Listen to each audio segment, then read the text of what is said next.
Welcome, everyone. I'm Laura DeFranco, the CEO of Brave Healer Productions, where we are helping the world experience what's possible. And here today to help me with that mission is the lead author of one of our newest books. Welcome, Gigi Austin. How you doing? Ooh, I'm so happy to be here and so excited to talk about this book. Oh my gosh, you guys. Okay, Transformative Leadership, Self-Mastery for the New Voice of Business Success. Let me tell you a little bit about Jill first. She is the CEO of GrowthFlows and bestselling author. She empowers visionaries to elevate their leadership and achieve self-mastery. She fuses business acumen with energy shifting techniques to propel leaders toward their desired success. Transformative leadership joins her experience in the business of healing with her vision for the healing of business. All right. So, congratulations. Tell us a little bit about why transformative leadership matters to you. Thank you for that question, and thank you for this time and the opportunity to bring these words out to the world. For me, it's never been a more urgent time for us to change the voice of leadership. I believe that command and control is done. And the vestiges of that may last for a while, but it's time for us to take a new approach into how we are operating in business. So transformative leadership is the key to me of, as the famous quote by Gandhi says, being the change that you want to see in the world. And I'm so excited about this group of authors that we brought together to talk about that very topic. Okay. So, I'm going to ask you because you just did what I do all the time. You slipped and you said transformational versus transformative. I want to know what the difference of those two words is in your opinion. Like, why did we shift it to transformative? Yes, I love that. I love transformative because it implies, when you look it up in the dictionary, it implies that you've made a lasting change that is positive. So that's the difference between that and transformational. Transformative is, we were one thing and now we are something else, and it's better.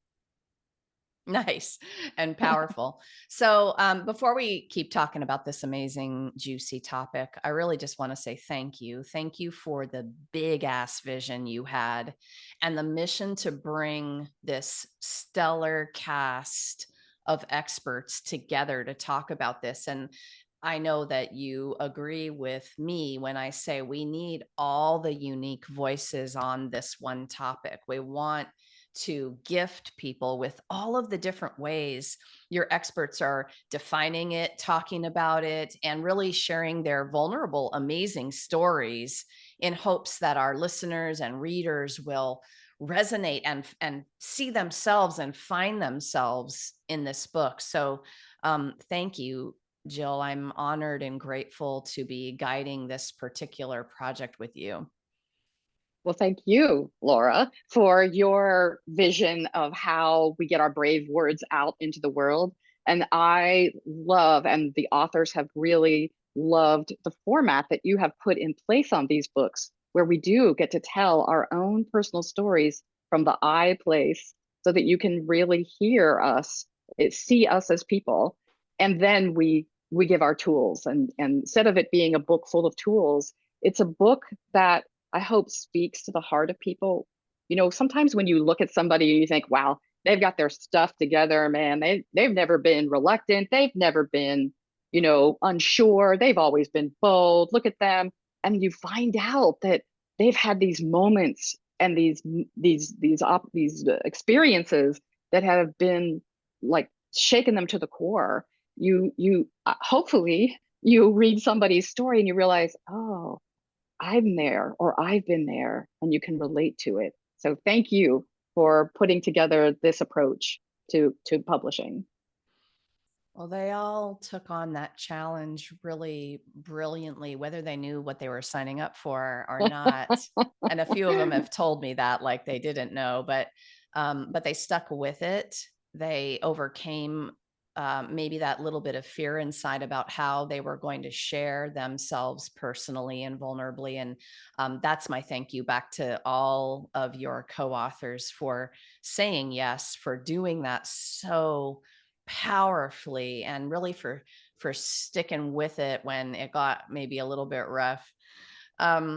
So can you remember a moment when you knew you were this kind of leader?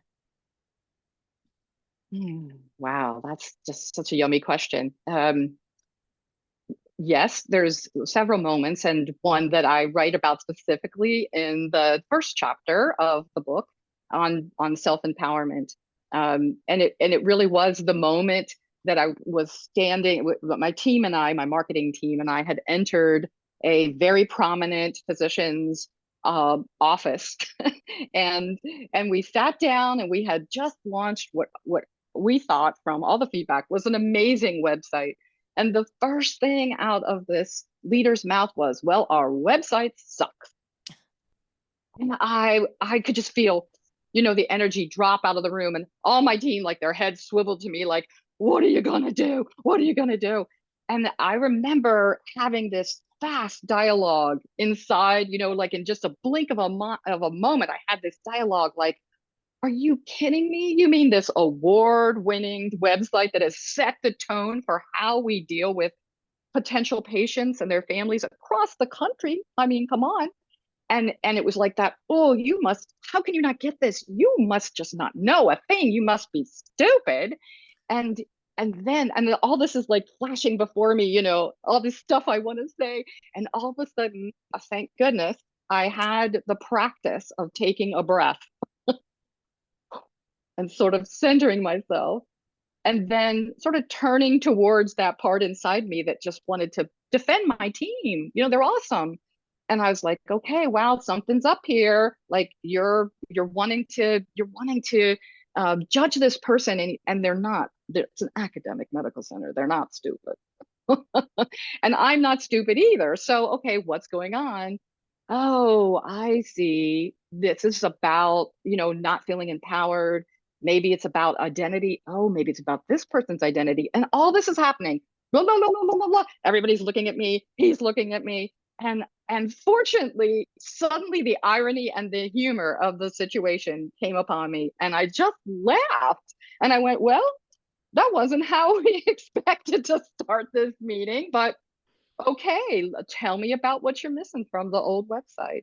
And that little snippet from that story was the moment that I absolutely knew that I had moved out of that place where I was waiting for somebody else to tell me that I had value and I knew what I was doing, into that place where I got that I am self-empowered. I'm my own leader. I'm responsible for how I feel about myself, my team's contribution. So that's the little story that you will find in chapter 1. That's a powerful story. Even being able to pause when all of that stuff is going through your mind and not react is, I think, the mark of a master. I call these ninja moves of awareness. I've said that in a few of the interviews because that's what you and all of the authors are offering in these interviews and in the book, is like, if you guys really read into the moments where, as Jill said, she took responsibility for the way she was feeling. Oh my gosh, that's a move. That's a life-changing awareness. And we all, so we all have these ideas about what it means to be successful, whether we're talking about life, business, a meeting, or whatever it is, and this means different things to different people. Tell us how you envision success for yourself. Yes, thank you. Success, I really wrestled with that word in this title because success does mean so much to so many people. And for me, the word success is about the lasting impact that we have on others. And for me, what success has to do with is the fact that we all rise. Like, how can we all rise? Not I rise and you don't, not that power differential, but that that idea that we all benefit, every part of the offer, the fulfillment, the impact of it, all of that. And one of my authors talked about the fact that in her journey, it really wasn't about the material piece of the puzzle. It was about that connection, learning that it was truly connecting with other humans that was successful. It's just a very an interesting word. I would also say that, sort of backing up into the word business, I wanted to talk about that for a minute too. I had some questions from my authors about, well, does this just apply to business? I'm not sure. I'm not sure that this is, as a leader, that this is for me then, writing in this chapter. I was like, well, if you exchange goods and services with someone, then you're actually in business. And what's so interesting to me is, if you go back and you look at the root of the word business and you think that it's busyness, which in fact it comes from that word, eventually, it actually comes from the word anxiety. So that was so interesting to me to think about. Oh my gosh, we baked in, words are so powerful, and they hit at such a deep level. We've baked in not only busyness, but anxiety into the word. Okay, now pause. So is anxiety bad? Well, maybe if it's used as a conscious tool, not so bad. Maybe anxiety is saying, oh, this is where I'm not centered or grounded.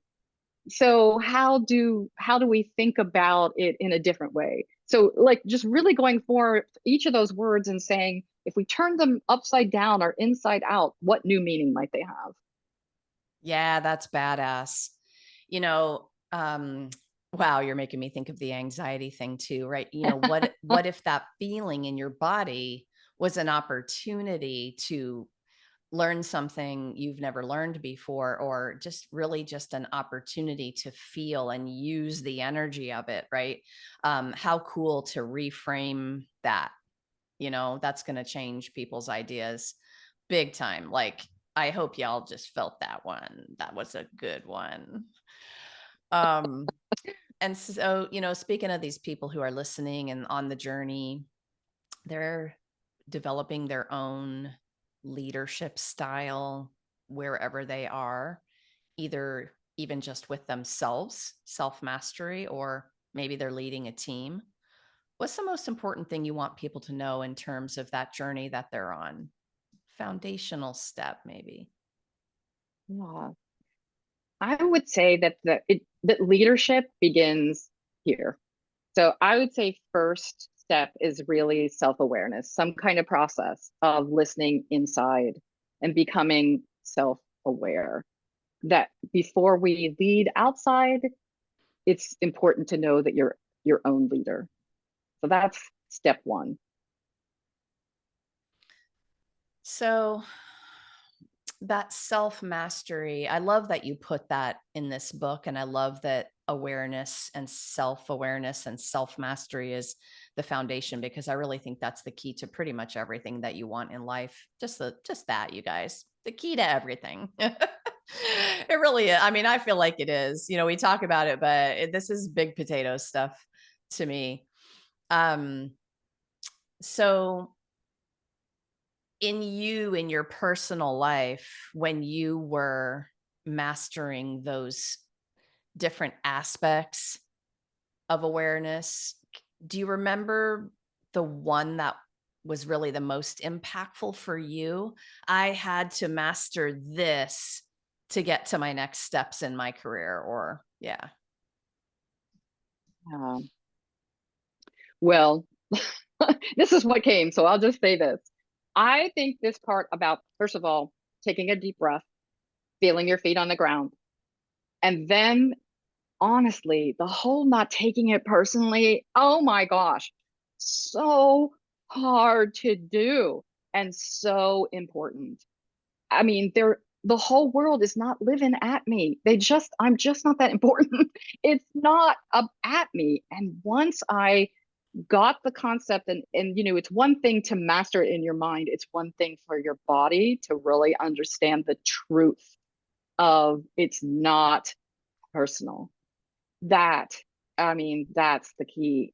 I can remember a big meeting, a standing in front of an entire team that was related to an amazing group of people that were passionate and dedicated about eradicating cancer from the face of the earth.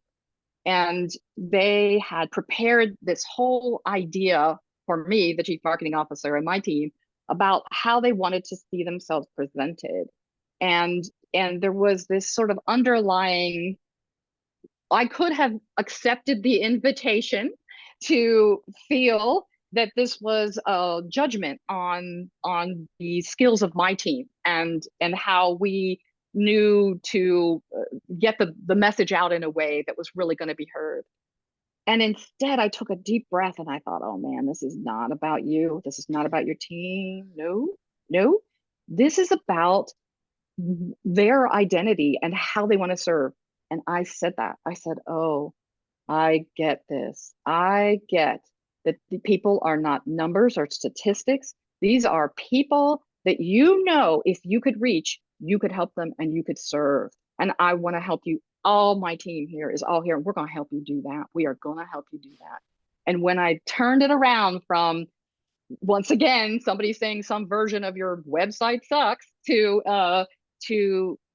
they're asking a question here. They're not sending a judgment at me or my team. Holy moly. That I felt that the whole room dropped into heart space, and we had a amazing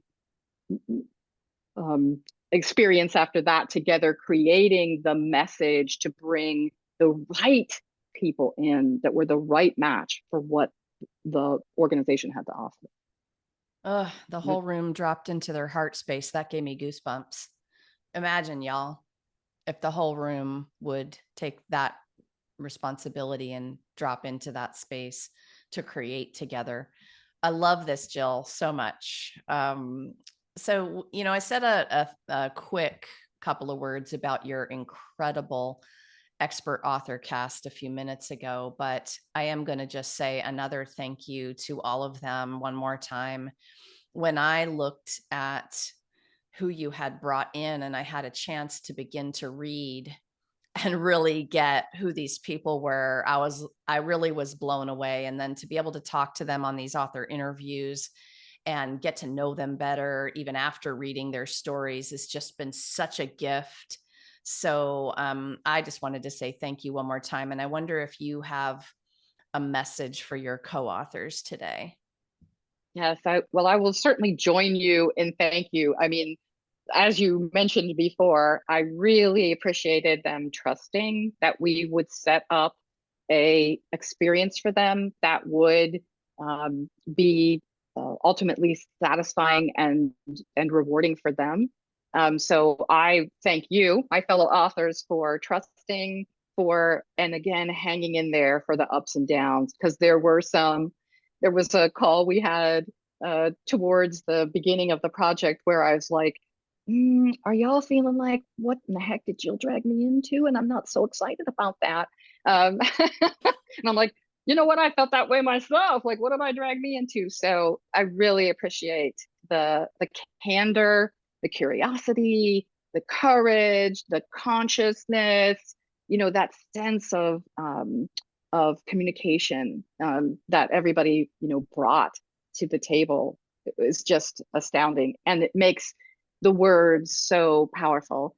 Just an addendum on that, I want to say that I've been enjoying pulling quotes from everybody's chapter to highlight them and spotlight them as we work down to our launch day coming soon, or coming now. And I've been challenged to find the right gem, because there's so many gems in the chapters. And it's really reignited my passion for this topic and my admiration and again, gratitude for these authors to come and bring their stories and their tools to the world. You are so right. There were so many quotable nuggets in each of them. Oh my gosh, we got to rewind a minute, because did you guys just catch her 5 C's that she just verbalized, except for I'm going to miss one. I tried to write them down: candor, curiosity, courage, communication. Can you think of the 5th one? There were 5 of them. Consciousness. Consciousness. There it is. We got it. Yeah. Wow. Yeah. The 5 C's. I think we could write a book on the 5 C's, Jill. I love Oh, that. definitely. Okay. So now, like a little fun thing. So I don't know if you all have noticed, but hidden in the graphic of the book on the cover is a dragon. And why, you might ask, did we put a dragon in the middle of transformative leadership?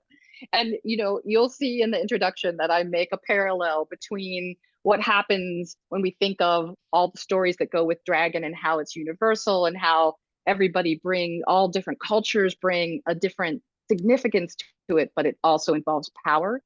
Well, the other thing about dragons is that they represent the 5 elements in the Celtic view. And so if you look at those words, you can see the overlay of the 5 elements, if you would. Curiosity is air, it's uplifting. Courage is fire, it's propelling. Candor is like the water or the steam that expresses. Consciousness, which is about that awareness and intention and presence, is about earth and grounding. And you got the universal spirit, which is about communication, all the calm words: communication, communion, community, and collaboration. So it's a fun walkover of why a dragon in the middle of transformative leadership. I love it. I'm so happy that we got to that. And I just showed you guys a little sneak peek of the book cover there while Jill was talking. So I hope you could envision that beautiful dragon on the front. It's such a gorgeous cover. All right, listen, I know you have a lot going on aside from the book. Tell us what you are up to in the world right now. Oh, thank you for that. So on a related to the book is our beneficiary, or the group, the nonprofit group that is going to receive the preponderance of the royalties from this book. I am the board chair. I have the honor of being the board chair for a group here in Nashville called Vox Grata Women's Choir. Vox Grata is Latin for grateful voices. And what I love about this group and why it's such a perfect fit for this book is it is about, as the book is about that new voice of business success, and how do we use our voices and how do we voice our power. The wonderful thing about Vox Grata is that they sing on behalf of women's organizations that need lifted up. So they do concerts and community engagement around issues that don't often get highlighted, or on behalf of those who don't have a voice or use a voice. And so I'll just pause for that and say that there will be a upcoming concert. So just to give you an example, the upcoming concert on October 27th, 2024. So someday when you're watching this in replay, you can go find it on Vox Grata's YouTube channel, is highlighting the suffrage movement. And in the state of Tennessee, our state was the one that brought the vote, over to women having the vote. So the theme for that concert is we have a voice. And then our board says, our group says, we have a voice, let's use it for good. So that's just one example. And coming up, we have a commissioned work that highlights mental health and addiction and recovery and hope. And so you can see from these examples that these are people, this group is living be the change you want to see. Yes, they are. That sounds like a really perfect place to wrap this interview up. I am so grateful to you. Thank you for what you do in the world. And thank you so much for being here today to share it with everyone. Well, thank you, Laura. My gratitude again to you, your team, and to all the amazing authors, and my gratitude to all you readers out there that this book, we send this book and invite this to be now your book. Yes. Oh my gosh, you guys. So this is way more than a book. If you hadn't heard a few things in this interview, some of those proceeds are going to go to that organization that Jill's talking about. We'll have some information down below about that.